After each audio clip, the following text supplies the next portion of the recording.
हा प्रश्न मी जरा उलटा पण विचारू शकते ना. अगदी अगदी कारण विचारा ना ताई. पहिला चेंडू कोणाचा होता त्याच्यावर आम्ही उत्तर दिलं.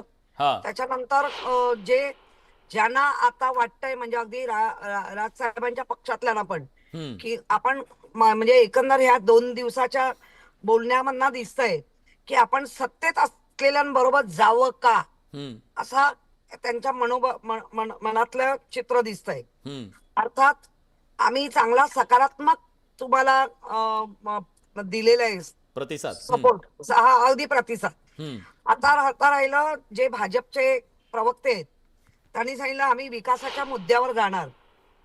25 वर्ष आम्हाला रश्यातल्या भाजीप्रमाणे होरपलं आणि नंतर 2017 नंतर 17 पर्यंत आमच्या बरोबरच होते. 17 नंतर हम्म. जे काय केलं वाईट ते आम्ही केलं हम्म. आणि जे काय चांगलं काम जे आता म्हणतायत ना, ब्रिज कोसळतायत, ॲक्वा 3 मध्ये पाणी भरतंय, मेट्रोचं बंद होत आहे, हा जर विकास असेल तर मुंबईकर तेही जाणू नये. हम्म. हम्म. म्हणजे चांगलं केलं ते आम्ही केलं हा. गेल्या 25 वर्षात आणि वाईट केलं तर एक उद्धव बाळासाहेब ठाकरेंनी केलं. म्हणजे अगदी रश्यातल्या भाजी असते ना, होरपून होरपून खायची हा. आणि नंतर ओकायची, अशी जर पद्धत असेल तर ही चुकीची आहे. कुणाची आहे ती आणि पद्धत? ही भाजप आता जे बोलत होते त्यांनाच असं सांगते. आहे, उद्धव बाळासाहेब ठाकरे तुम्ही यांच्या तुम्ही तुम्ही यांच्या आम्हाला संघटनेने ओकायचं प्रचंड काम केलं प्रचंड हे मुंबईकर म्हणजे जाणतायत. दिल्लीश्वरांची सत्ता आल्यानंतर हम्म. तुमचं जे रुपडच पलटलंय आणि त्याच्यामध्ये महाराष्ट्रामध्ये प्रचंड ताकदीने संघर्ष कोणाबरोबर करायचा तर उद्धव बाळासाहेब ठाकरे. हा. आणि म्हणून काल उद्धवजींनी सांगितलं मी ठामपणे उभा आहे, येस या किल मी, असं जे म्हटलंय ना ते कारण ये हम्म. होरपून होरपून झाल्यानंतर प्रत्येक गोष्टीमध्ये आमचं तुम्हाला आता काम निगेटिव्ह दिसायला लागलं. मग 25 वर्ष तुम्ही काय केलं आमच्या बरोबर? ठीक आहे, मी विचारतो त्यांना काय. असं आहे, मी उत्तर देतो. पहिली गोष्ट उत्तर देतो. मुळात असं आहे की या सगळ्या विषयामध्ये खरं म्हणजे ओरपून उलट्या ज्या केल्या त्या मुंबईकरांवरती करण्याचं काम उद्धव बाळासाहेब ठाकरे यांच्या शिवसेनेने केलं. ही वस्तुस्थिती आहे. मुंबईकर ती भोगतायत.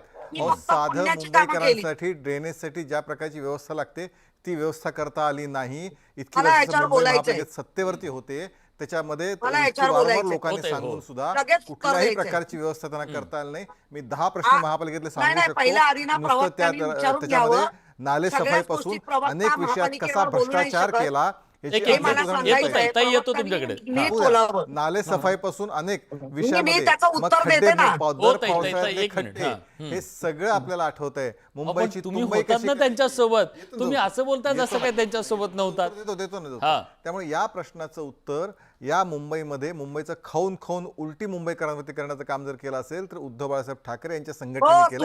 एक लक्षात. दुसरं असं भारतीय जनता पार्टीचं भारतीय जनता पार्टी होतं काय, एक कुठली तरी साधी समिती कमिटी कुठली तरी असायची. भारतीय जनता पार्टी मिळालं काय? भारतीय जनता बाहेर पडायचं ना. जनता पार्टीचा रोल त्याच्यामध्ये अत्यंत मर्यादित होता. निर्णय प्रक्रियेपासून सगळ्या गोष्टी या शिवसेनेकडे, त्यावेळेच्या उद्धव ठाकरेंच्या शिवसेनेकडे होत्या. त्यामुळे स्वाभाविकपणे उलटी करून भरपेट ढेकर बसतोपर्यंत रस्ता ओरपताना त्यावेळी कमीपणा वाटला नाही. त्यावेळी आमच्या या सगळ्या उद्धव ठाकरे आपला मुद्दा तो भ्रष्टाचारावर आपण नंतर चर्चा करू. आपण मनसेचा मुद्दा आपला राज ठाकरेंच्या बद्दल विषयांतर नको आपल्याला. हा ताई आपण हा प्लीज तुमचं क्लिअर करा. कारण त्यांनी स्ट्रॉंग वॉटर ड्रेन बद्दल त्यांनी जे ब्रिमस्टॉड बद्दल बोललंय मला त्याच्यावर उत्तर द्यायचंय. मुळात ब्रिमस्टॉड आम्ही 8 ठिकाणी केले, 6 पूर्ण झाले. 2 आमचा मोगरा आणि माहुल. मोगऱ्याचा आम्ही वर्कआउट ऑलरेडी झाले जरा तेही सांगा. आपण त्याच्यावर वेगळी चर्चा करू ना.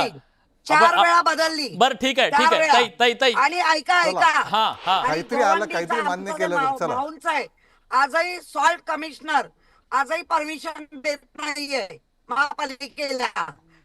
3 वर्ष चला तुम्ही मनीषाताई का नाही केलात? जेव्हा दिल्लीश्वरांचे आशीर्वाद आले त्याच्यानंतर तुमचं वागणं बदललेलं आहे. हा ठीक आहे मनीषाताई, मला तुम्हाला एक प्रश्न विचारायचा आहे. खरं तर आता उद्धव ठाकरे आणि राज ठाकरे या दोघांच्या भावांचं मनोमिलन होत असताना त्याच्यात तुम्ही अडथळे आणताय अशा प्रकारचा आरोप करण्यात आलेला आहे. उद्धव ठाकरे काल काय म्हणाले तुम्ही ऐकताय. खरंच तुम्हाला प्रॉब्लेम आहे का ते दोघं एकत्र आले तर? मुद्दा क्रमांक 1. आणि या मनसेच्या म्हणजे त्यांच्या अमित ठाकरेंना पराभूत करण्यासाठी तुम्ही सुद्धा जीवाचं रान केलं सगळ्यांनी, नाही त्यांना मदत केली, अशा परिस्थितीत तुम्हाला वाटतं ते तुमच्यासोबत येतील म्हणून? बघा, माननीय राज ठाकरे हम्म, आणि माननीय एकनाथजी शिंदे हे दोघही मातोश्रीची साथ का सोडली? हम्म, राज ठाकरे तर कधीच वेगळे झाले, पक्ष सोडला, नवीन पक्ष स्थापन केला, कौटुंबिक संबंध देखील त्यांचे तुटलेले होते हम्म, इतकी वर्ष. अनेक नातेवाईक असतील, अनेक दोघांचे कॉमन मित्र असतील, हम्म, त्यांनी संबंध जोडण्याचे प्रयत्न केले, मोहिमा चालवल्या, पोस्टर वॉर चालू झाले, परंतु त्यातनं निघालं काहीच नाही. हा, आणि मूळ मुद्दा की घरातल्या ज्या त्यांच्या व्यक्ती आहेत त्यांना ही युती चालणार आहे का? कारण ही एक वेगळी परिस्थिती आहे. केवळ दोन भाव, ते दोन पक्ष नाही आहेत, हम्म, ते भावंड पण आहेत. बर, आणि त्यांच्या गृहकलह जो झाला तो पण सगळ्यांना ऐकीव आहे. त्याच्यामुळे आम्हाला आवडणं न आवडणं हा प्रश्नच नाहीये. हम्म, माननीय एकनाथजी शिंदे आणि राज ठाकरे यांचे संबंध नेहमीच चांगले राहिलेले आहेत. हम्म, आणि राहिला विषय माहीमचा, तर ठीक आहे, ती एक वेगळी परिस्थिती होती. आम्ही हम्म, आमच्या उमेदवारासाठी तिकडे जे काय राजकीय समीकरण व्हायला पाहिजे होतं हा, किंवा कोणीतरी माघार घ्यायला पाहिजे होती, ते नाही झालं.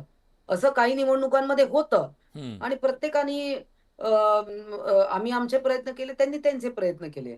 किशोरी, त्यामुळे मी मी मी मी विचारतो, तुम्ही जो मुद्दा उपस्थित केला किशोरीताई, हे खरं आहे का? आजपर्यंत दबक्या आवाजात ते बोललं जायचं, आता थेटपणे विरोधकांकडून तो मुद्दा उपस्थित केला जातोय की या दोन भावांना अडथळ्यांची जी शर्यत पार करावी लागते ते कुटुंबातूनच आहे. याच्यावर एकदा क्लिअरिफिकेशन द्यायला हवं. खरं आहे का? यात तथ्य आहे का काही? नाही नाही, मुळात मध्ये प्रत्येक कुठल्याही कुटुंबामध्ये जेव्हा हे राजकीय तयार होतात तेव्हा कुटुंबातले वाद असतात.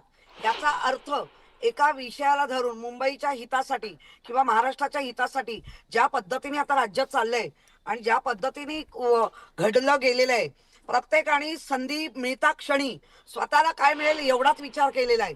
लोकांना काय द्यायचा हा विचार आजही दिसत नाही. त्यामुळे कुटुंब कलह तुम्हाला काय करायचंय ते त्यांचं बघून घेतील, कारण ते राजकारणाचा भाग नाहीये. बरं, राजसाहेब जे निघाले ते बाळासाहेब असताना निघाले, ते काय उद्धवजींच्या हातात आल्यानंतर निघाले नाहीत. अगदी 5-6 काय वर्ष 2000च्या ह्याला निघालेत. त्यांनी पक्ष ओरबडून नेला नाही, त्यांनी स्वतःचं अस्तित्व उभं केलं, त्यांनी स्वतःचा पक्ष उभा केला. भले त्याला अपयश आलं पण आहे, पण त्यांनी अपयशाने ते खचून नाही गेलेत, ते उभे आहेत.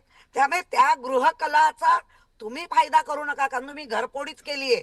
शिवसेना कुटुंब होतं, शिवसेनेच्या कुटुंबामध्येच घरफोडी केलीये. त्यामुळे अशा गोष्टीला माझी मान्यता नाही, बरं, माझ्या ठीक. पक्षाची ताई पण नाही. ताई महाराष्ट्राला हे आमचा कळत गृहकला आहे, नाहीये. आम्ही 2 बघून महिने घेऊ. झाले हो, ही तुमच्या चर्चा मान्यतेला सारखी कोण चालू आहे. आपण विचारतं? किती वेळा डिबेट केलं, ही चर्चा पुढे का जात नाहीये? जाईल थेट ना, प्रस्ताव अगदी का वेळेवर दिला जात जाईल. तुमच्या नाहीये? मान्यतेला विचारताय कोण? वेळेवर जाईल जे काय असेल. कारण राजकारणाचे अनेक कांगोरे पण आहेत, त्या कांगोऱ्यामध्ये विचार विनिमय व्हायला पाहिजे. इगो तुम्ही आडवा येतोय उलट- का? असं काय आहे तुम्ही- का? तुम्ही उलट